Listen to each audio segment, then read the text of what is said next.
Hey everyone, have I here, bro? Video on Dragon Ball Z Dokkan Battle. In this video, we're going to be going over the 2025 Dokkan release calendar. So with that, if you're new to my channel, like, subscribe, comment below, do all that good stuff. Let's go ahead and dive right in. So the reason why I'm doing this video is because I am a global player, and global has now merged, fused, synced up with JP, and we're going to be experiencing a different release calendar for the year, because ever since this game came out way back when on global, for the last 9+ years, we've been on a different calendar, and we've been used to that. We've been knowing what's going to be coming up, but now everything is going to be brand new, just like the experience on JP. So wanted global players to understand that, and of course JP players just have a nice little summary on what's going to be happening in 2025. So what we're going to be going over, very simple, is talking about Dokkan Festival exclusives, TUR, when the releases for the LRs, and the 3 different types of LRs we currently have are Dokkan Festival exclusives, Carnival, and Yellow Coin. Now of course we might get a new rarity, who knows? This is a 10-year anniversary. It's going to be pretty wild in what they can do, but we're just going to assume from history what we should expect, and then of course any other special celebrations that we also will receive throughout the year. So of course, currently right now we're in January. We'll be working through the current new year, and leading into the 10-year anniversary. Of course, we've just recently got some new EZAs. I'm not going to go over all the EZAs, I'll tell you that much, because we have so many different types of EZAs that's coming up for 2025. But of course, the 10-year anniversary is going to give us a dual LR banner, whether it's going to be a Dokkan Festival exclusive and then a Carnival, or both Dokkan Festival exclusives. We will see. They've been kind of mixing that up from time to time in terms of the celebrations that they're doing. But we're going to assume that it's going to be a dual Dokkan Festival exclusive, and then in part 2 is going to be the Carnival. So the end of January is when this is going to happen, the 28th, 29th, somewhere around there. And in February, it's basically a continuation of that. So again, we're assuming that the continuation of the 10-year anniversary is going to then provide us another dual Carnival in this case. So we should have 4 strong banners to summon from, as we normally do from the 10-year anniversary. Now, of course, again, we're not talking about when the EZAs are going to be coming, but we should have a ton of EZAs dropping during January and February, especially the 7-year anniversary Dokkan Festival exclusive LRs. That's going to be very exciting. Possibly the Worldwide Celebration LRs there. So we will see what's going to happen in January, February, but this is generally the most hyped time in Dokkan until the Worldwide Celebration is going to be down here. We're gonna get to that. So moving on into March, because the 10-year anniversary encompasses the end of January throughout February and then slightly in the beginning of March. Early March, we end up getting our first non-celebratory banner, and in this case, it is early Dokkan Festival exclusive TUR. So with the early Dokkan Festival TUR, it's generally a filler banner that's then going to lead into the Saiyan Day celebration. Now, you're going to see here a few times throughout the year, the normal schedule looks like a Dokkan Festival exclusive TUR that then leads into a Yellow Coin LR. That's generally what a normal campaign will look like. However, in March, we have a early Dokkan Festival exclusive that then leads into another Dokkan Festival exclusive TUR. We might get an LR that's going to take the place of the TUR on Saiyan Day. They might upgrade it. They might do something special there. But again, history shows 3/18 Saiyan Day, we're going to get another Dokkan Festival exclusive. So technically 2 Dokkan Festival exclusives in March and no LR. And that's fine, because we end up getting a lot of LR boosts during January and February. So moving on to April. April is going to give us and provide us here, again, a early Dokkan Festival exclusive. And then, of course, that's the April Fool's celebration as well. We'll see what that's going to provide for us. And then it's going to be our normal campaign, which is the early Dokkan Festival exclusive into a Yellow Coin LR. So this is going to be typical. You're going to see a lot of that where it's either going to be early or late during a particular month. That's going to lead into a part 2 celebration with a Yellow Coin LR. So it's going to take us until April until we get our first Yellow Coin LR. But I'll tell you what, yellow coin LRs now these days aren't as good as they used to be, but they've been kind of boosting up with like a Cell Max and Bulma, things of that nature, but generally kind of a filler banner. But that will happen in April. So that's mid-April, and then late April, it's going to dive into Golden Week. So toward the end of April, we should then also, at that point in time, get another dual Dokkan Festival exclusive celebration. Again, a caveat, they might upgrade it to an LR, things of that nature.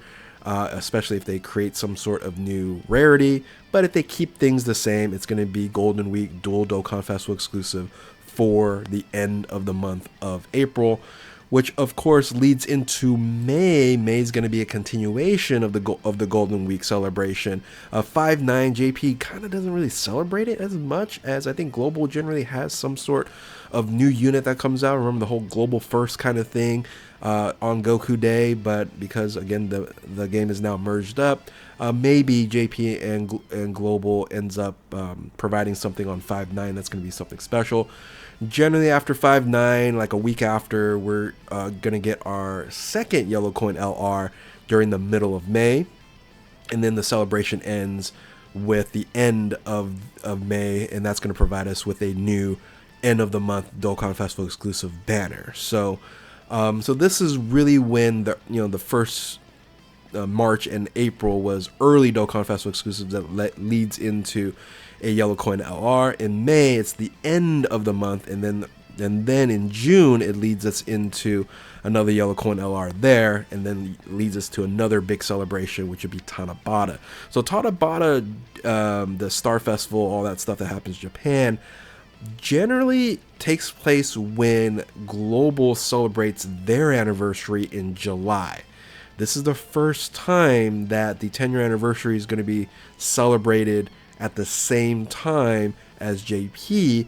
So July could ultimately provide another special celebration that encompasses Tanabata. That could be the Global anniversary, like 10.5 anniversary, along with Tanabata. So at the end of June, it's kind of like the beginning stages of the countdown into the Tanabata celebration, and then that leads into a Dokkan Festival exclusive LR, and then at the end of July ends with a new Dokkan Festival exclusive. But here again, this Tanabata celebration with a Dokkan Festival exclusive LR, they could add something additional to that, maybe a yellow coin LR, maybe another Dokkan Festival exclusive, something of that nature to celebrate the Global anniversary as like a 10.5 anniversary. A lot of games do that.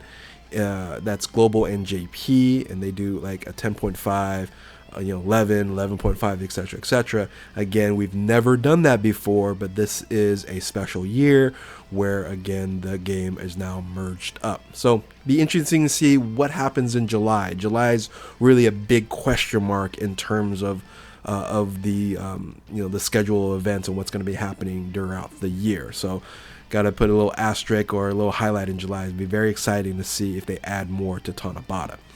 Moving on, again, at the end of July, we should then get a new Dokkan Festival exclusive TUR that leads into not a Part 2 LR, but dives right into the worldwide campaign celebration. So, interestingly enough, they might push the worldwide celebration up maybe a little bit earlier, and just have... here's one thing to think about is through August and September, it's the worldwide celebration, but they could create it so that the 10.5 July, like in the middle of July, kind of toward the end of the first week of July, well, after 4th of July, 7/7 is when generally the celebration for the Global anniversary starts. So they might encompass everything, maybe change September and move things around, and because you really don't need a worldwide campaign celebration anymore since the games are merged up. So, but generally speaking, during August and September, right, the end of August. So, funny enough, the end of July then leads in. There's a big like hole to have EZAs, things of that nature from the end of July to the end of August. And then the end of August, we have the Dokkan Festival exclusive, the dual Dokkan Festival exclusive, and Carnival features. So there's no like part 2 LR. Here's again where they could add a part 2 and extend that a little bit further in the month of July for a 10.5 anniversary, and then a little bit less of a dead time in August for the worldwide celebration. So in this case, again, I put down both Carnival featured and Dokkan Festival exclusive because they could combine the two for a dual celebration banner for the worldwide celebration in August and September. So we'll have, again, 4 banners involved, and this would be the second really major celebration. So we have 2 major celebrations in Dokkan, the anniversary and the worldwide campaign celebration. So again, they might totally change this, but using previous history, this is what it's going to generally look like. So no Yellow Coin LR, no Dokkan Festival exclusive. It's going to encompass August throughout September, and then even in the beginning of October. Then leads us into early October, which gives us our normal schedule back again with a early Dokkan Festival exclusive, and leads into another Yellow Coin LR. That then we will have also a new Dokkan Festival exclusive, our Halloween banner, on the 31st. Now, November is also going to be an interesting situation because generally that is our crossover campaign for Super Dragon Ball Heroes. And of course, Super Dragon Ball Heroes is no more. The last one happened last year in 2024. However, they're saying they're going to continue on EZAing these Super Dragon Ball Hero units. So it seems like they're going to have some sort of crossover campaign in November. We just don't know what it is. It could be other games. Maybe they bring in Legends. Maybe they bring in, some of these other games that are going to be coming out or already out. So it'd be interesting to see what the crossover campaign is going to be in November.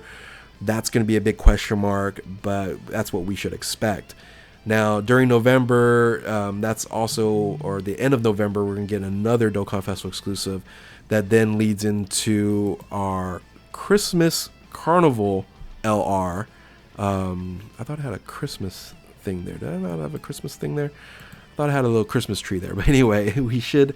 It's a Christmas Carnival featured LR that's going to be provided for us in December. It's a double rates banner. And then for New Year's, of course, that's what we're experiencing now. We have the Daima celebration for New Year's, and that's going to be a dual Dokkan Festival featured toward the end of December as well for New Year's. So there you have it. I'm going to put this down right here. I should have a little Christmas tree. I thought I had that already set up. I don't know what happened to that icon there, but yeah, that is where we end up in terms of where we are at for the schedule events for the year. So we kind of count them up.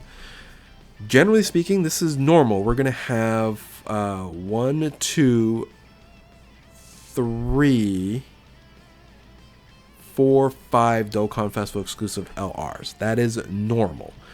So also on top of that, we're going to have 1, 2,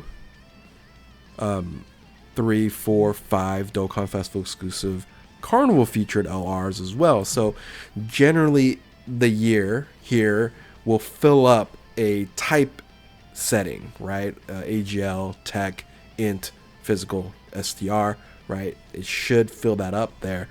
The interesting here is we also have 1, 2, 3, 4. I thought we have 5. Only 4 Yellow Coin LR. So I think they can fit one more Yellow Coin LR somewhere here. That'll make it 5 as well.